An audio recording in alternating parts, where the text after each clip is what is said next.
The white coat, a symbol of hope, salvation, and boundless trust. We entrust these people with our most precious assets, our lives and health. But what if a monster hides behind the healer's mask? What if the hand meant to heal brings destruction instead? David Kwiatkowski was not a doctor, but as a traveling medical technician, he was a vital part of the healthcare machinery, trusted to handle sterile equipment and assist in critical procedures. For years, he moved from hospital to hospital across multiple states, a ghost in the system, carrying a dark secret and a deadly virus. Kwiatkowski was a drug addict, and his addiction led to an act of staggering selfishness and recklessness. He would steal syringes filled with the powerful painkiller fentanyl, inject himself, and then refill the used syringes with saline to hide his theft. He would then place these contaminated needles back into circulation for patient use. His blood was infected with hepatitis C, and with every dirty needle he returned, he played Russian roulette with an unsuspecting patient's life.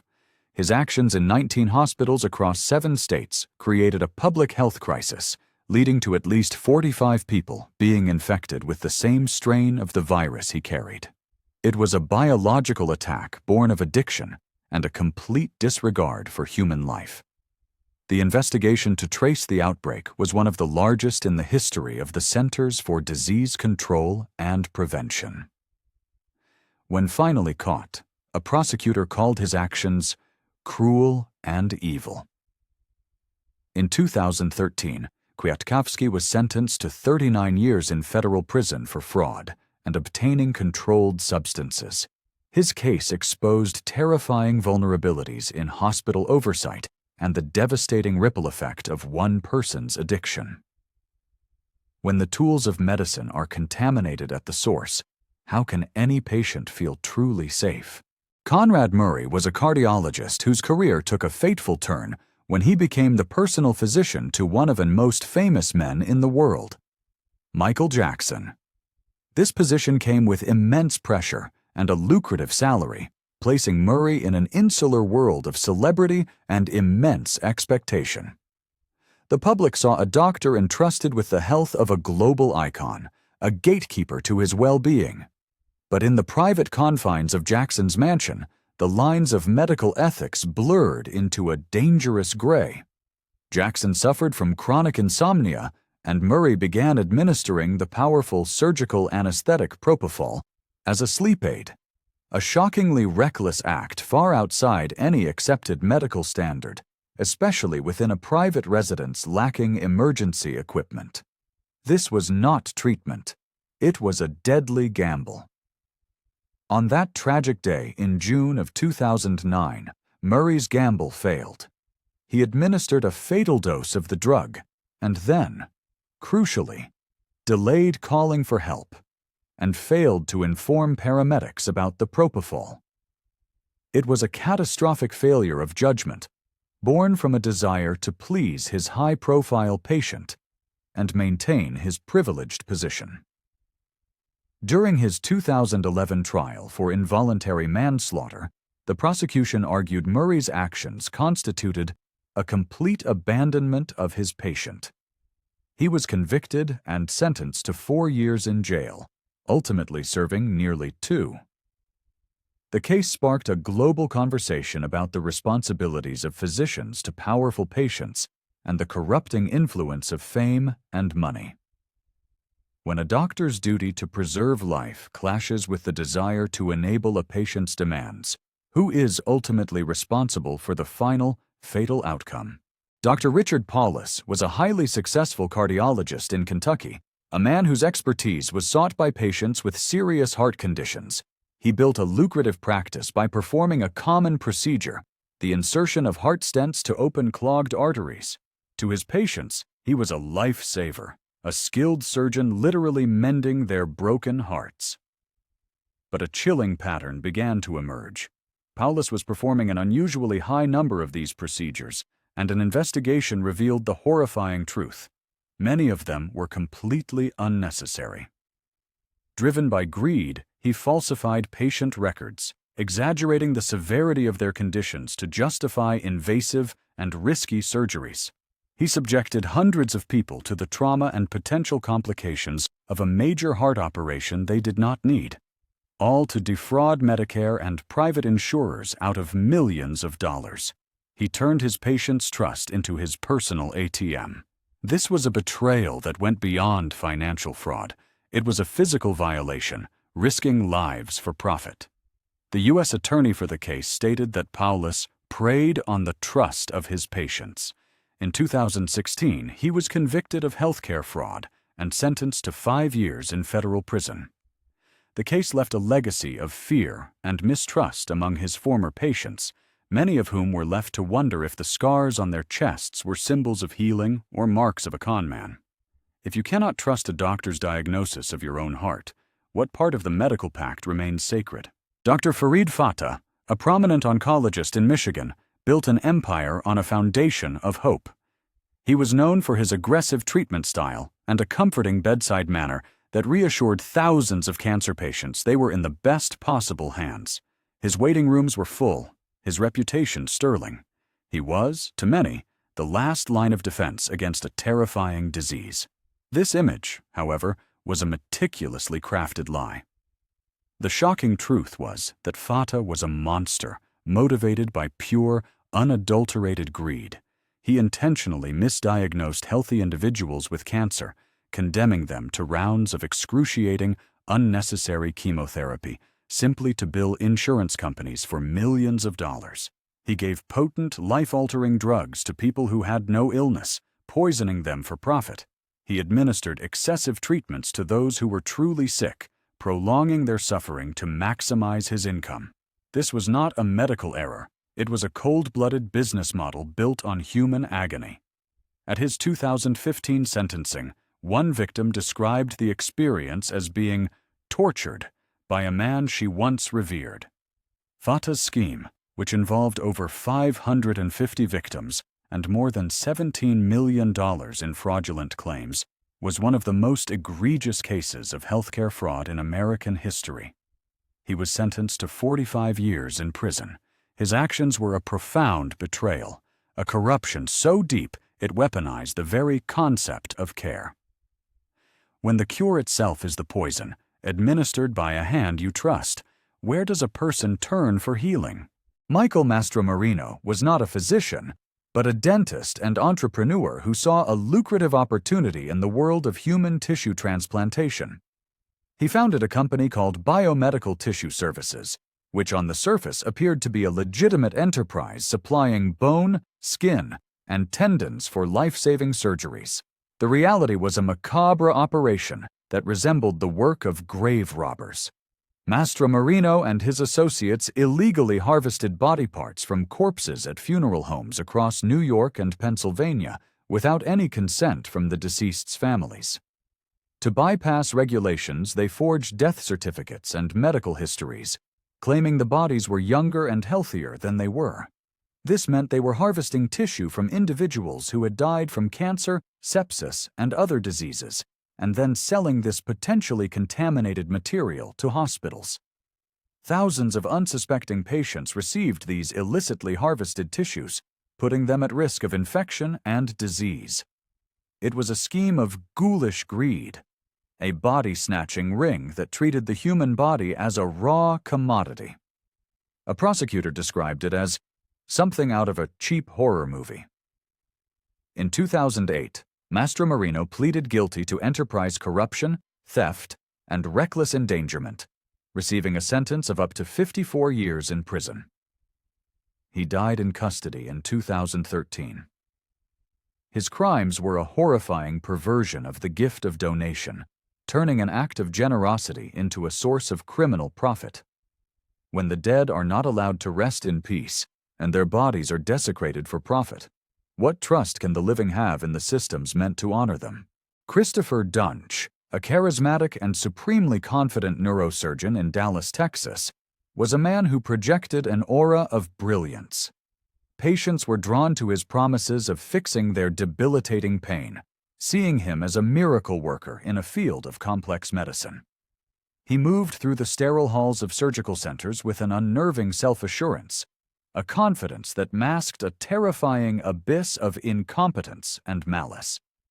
But behind the closed doors of the operating room, a shadow consumed the light.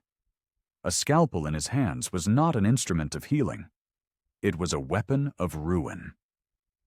In a horrifyingly short period, he botched 33 out of 38 surgeries, leaving a trail of maimed, paralyzed, and deceased patients.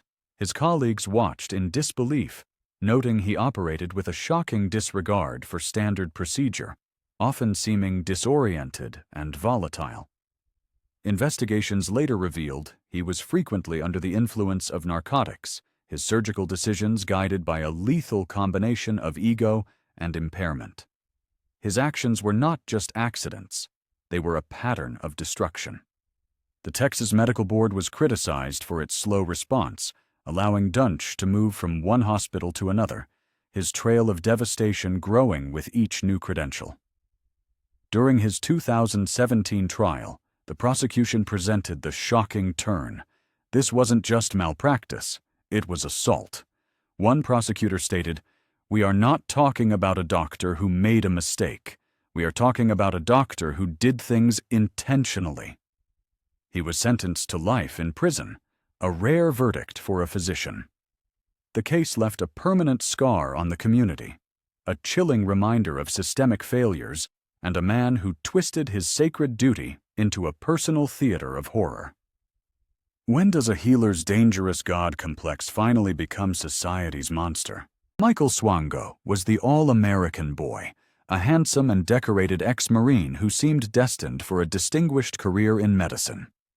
Colleagues at Ohio State University's medical school noted his intelligence and charm, but also a peculiar fascination with gruesome accidents and violent death. This was a darkness that festered just beneath the surface, a chilling premonition of the terror to come. Swango's journey as a physician became a nomadic hunt across the United States and eventually to Zimbabwe, leaving a quiet, lethal trail in his wake. His weapon of choice was poison, often arsenic or other potent chemicals, administered with the cold precision of a predator.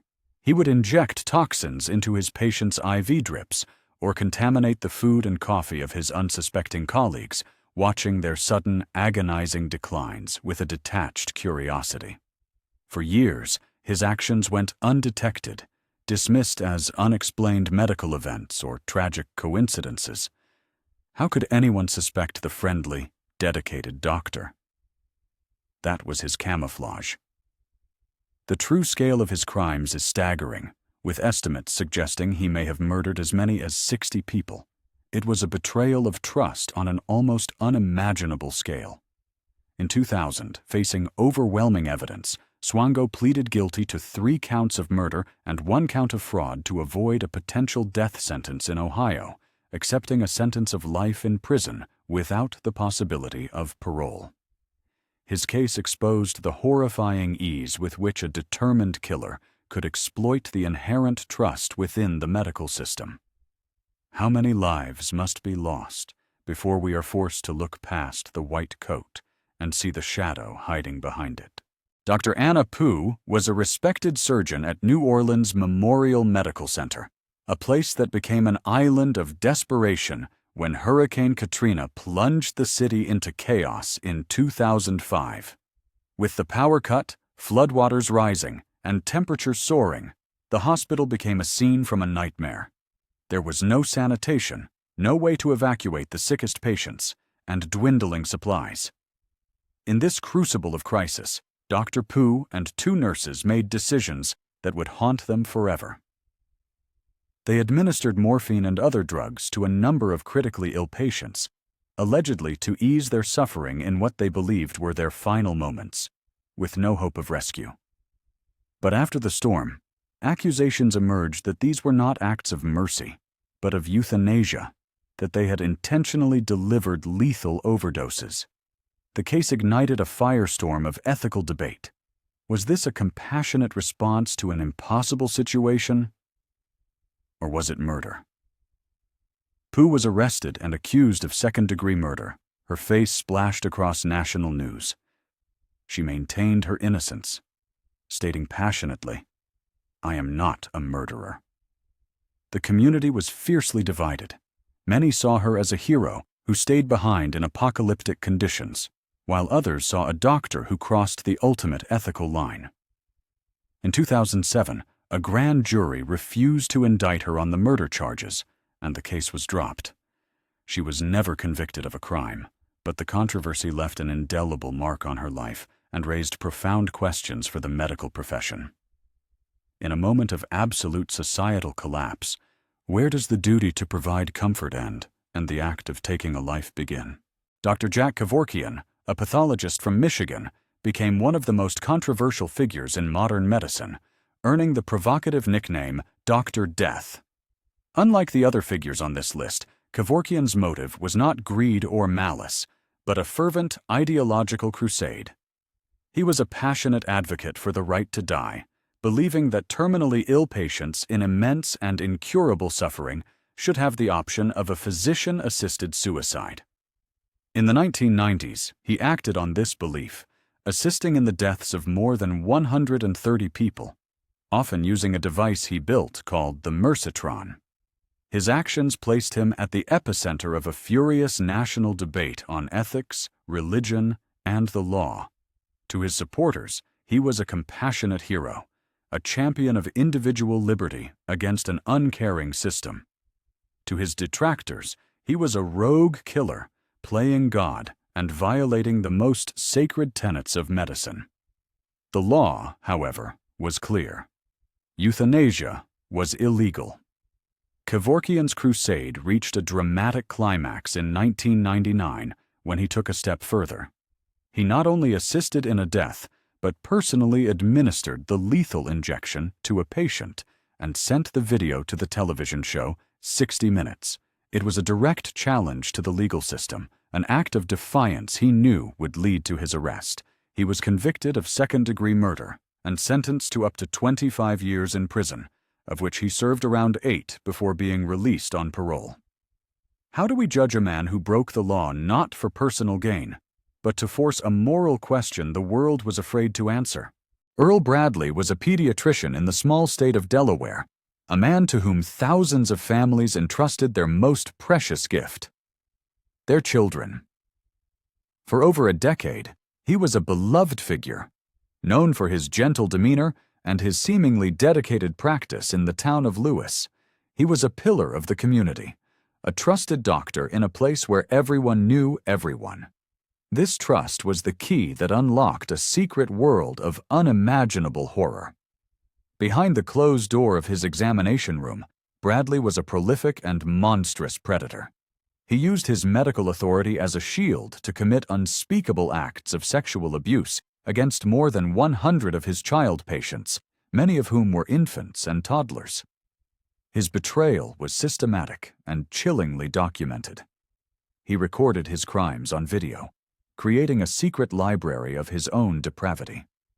His actions represented one of the most horrific and extensive cases of medical abuse in American history.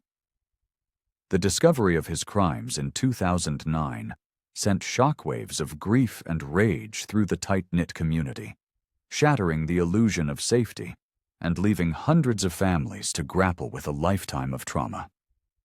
In 2011, he was convicted on 24 counts of rape, assault, and other charges, receiving a sentence of 14 life terms plus 165 years.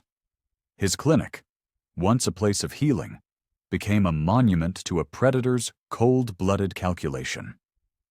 How can a community ever heal when the one sworn to protect its children was the very source of their deepest wounds? These doctors have not only abused their position, but also tainted the symbol of the white coat, turning it from a beacon of salvation into a mask of deception. They remind us that evil can wear the most respectable face and speak the most persuasive words. We must stay vigilant, ask questions, and demand transparency and accountability from the medical system. But how can we, as a society, rebuild this fragile trust after such devastating blows?